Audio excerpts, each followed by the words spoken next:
We're trying to do something here that's a lot bigger than a very small car.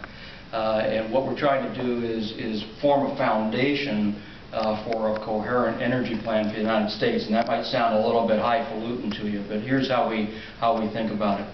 We look at the electrification of transportation as an issue of environmental awareness, of oil independence, and as a transitional thing for Congress to understand that there is a critical mass happening in the country. It started with folks like you, and what it's bubbling up to is a whole bunch of OEMs now that have suddenly had the light go on, and every other electric metaphor you can think of, to say, hey, this is real. The technology has come to the point now that it makes sense. Now is the time to move, and if we can get a critical mass, and we can get the utilities and the utility commissions and the municipalities and corporations interested across the country, we can move a portion of the transportation of this country to electricity and get off the oil importation. We've been talking about an energy plan in the United States for 40 years. Since President Nixon, every president has promised us an energy plan, and haven't seen one yet. But I tell you what, Boone Pickens shows up with natural gas for the heavy transport sector, says we've got more than enough natural gas to handle that sector. We show up, a whole bunch of OEMs, and you show up and say, on the light sector, the electrification is here, we can do this. That becomes a foundation for this to start happening. I was in Washington, D.C. last Wednesday, and we're actually getting respect now as we pull up with an electric drive car. We were in between the congressional buildings there where the senators parked their cars, and I was kind of noting what is parked there. The most interesting car I saw was about a I don't know, when did the Volkswagen Thing stop being made? It was a great little car. Was that late 60s maybe? No, it's 46. No.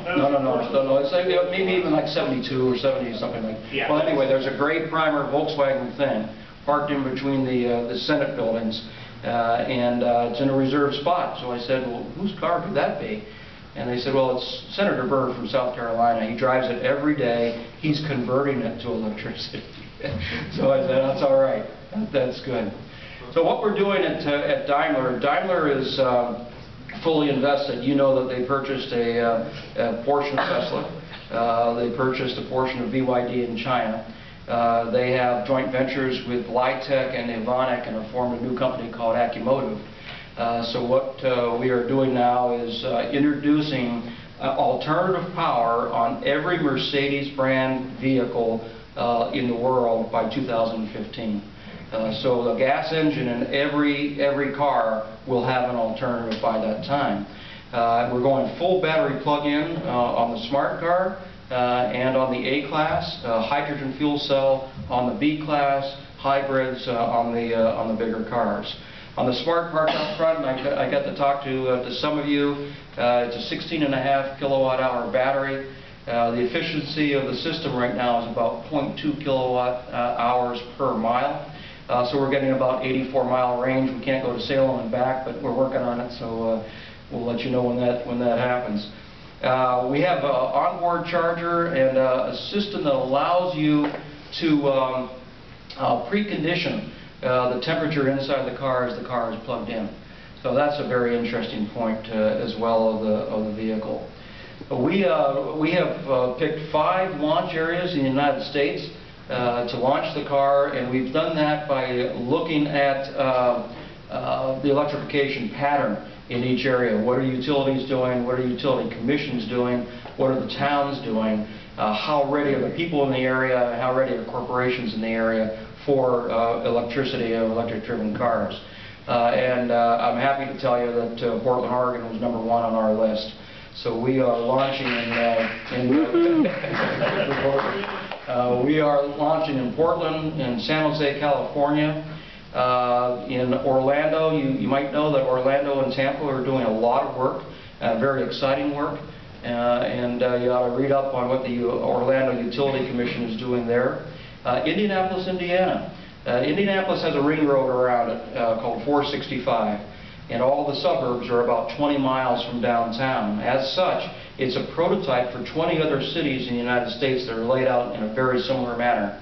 Very interesting that Indianapolis Power and Light has the power inside the ring road, and Duke Energy has the power outside. So it's gone as far with Project Get Ready and Project Plug-in in Indianapolis that Duke and IPL are handshaking. So if I charge my car, I drive it to work and charge my car, my bill shows up on my Duke Energy bill at my home. So there's that kind of work. Then we want to be in the I-95 corridor from Washington, D.C. up to Boston. I was in Boston yesterday, and I'm following 90-degree weather around the country, by the way. Thank you.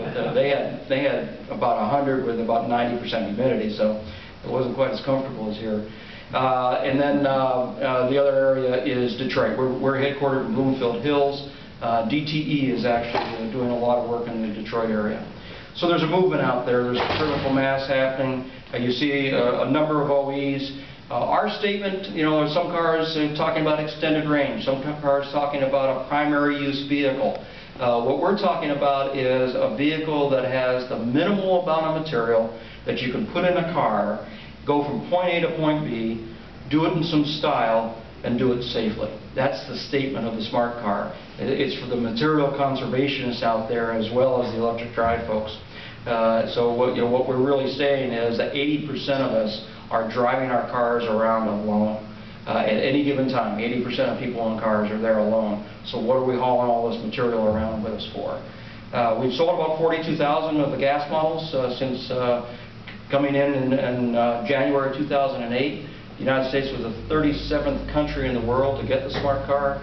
There are now 41 countries with it, over 1 million sold. So it is a phenomenon around the world of people understanding that urban congestion means something, and 95% of the population growth of the United States is in urban centers. So our urban centers are just going to get more congested as the years go by. But we think we've got a statement here and an answer. We think that a lot of our competitors have answers as well. We say the more the merrier. This is about critical mass and having a lot of people show up with electric drive cars to give a lot of people options to buy them. So we really appreciate the opportunity this evening. Thanks for your time.